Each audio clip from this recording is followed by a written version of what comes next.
Ramirez.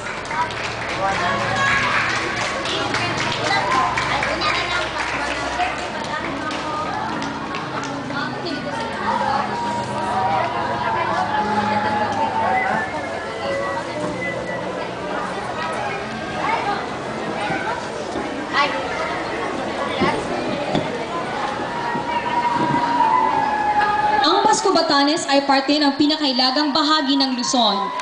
Madalas itong dinaraanan ng bagyo, kaya't ang mga tao dito ay nagkakaroon ng iba't ibang estratehiya upang mabuhay.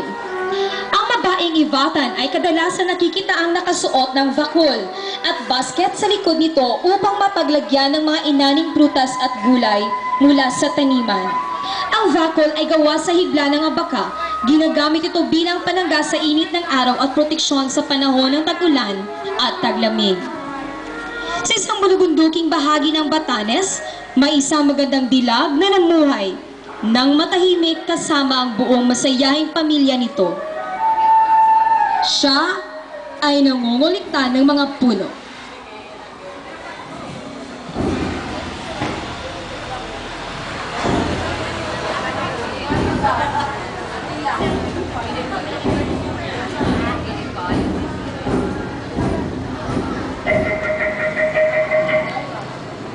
Batay sa kaugalian at paniniwala ng mga Ivatan, ang kanta at kalusan pagsasayaw pasasalamat ay ginagawa habang kasalukuyang nanganguha ng anihin.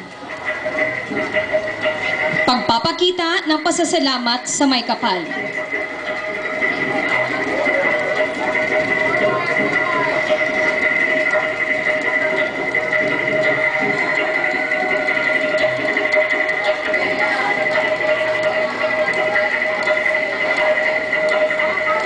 Yan ang kanta at kalusan ng mga Ivatan.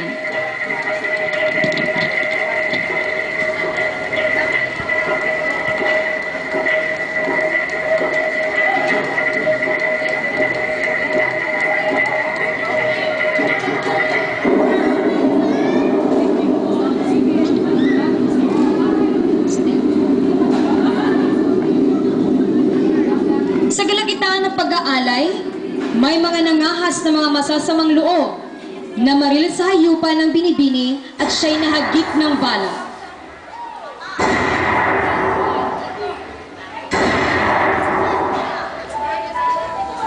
Subalit bilang pagpapakita ng katatagan ng isang babaeng Ivatan, sinikap nitong makalapit muli sa mga nakuliktang prutas at gulay upang ipagpatuloy ang pag-aalay ng panalangin.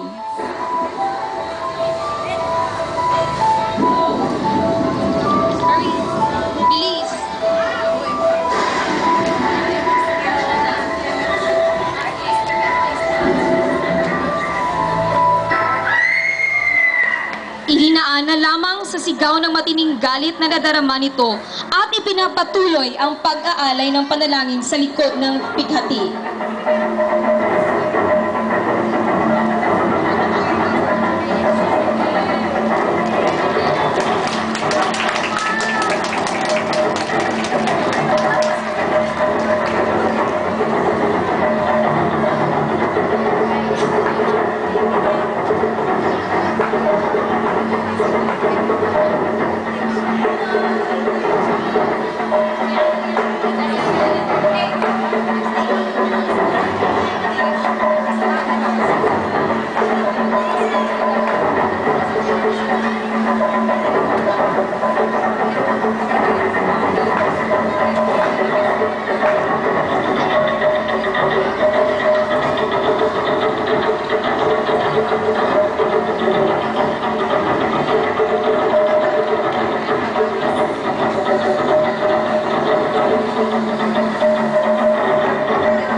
sugatan.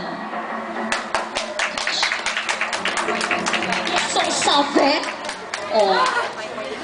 Thank you. Maraming salamat. Okay. Ngayon naman,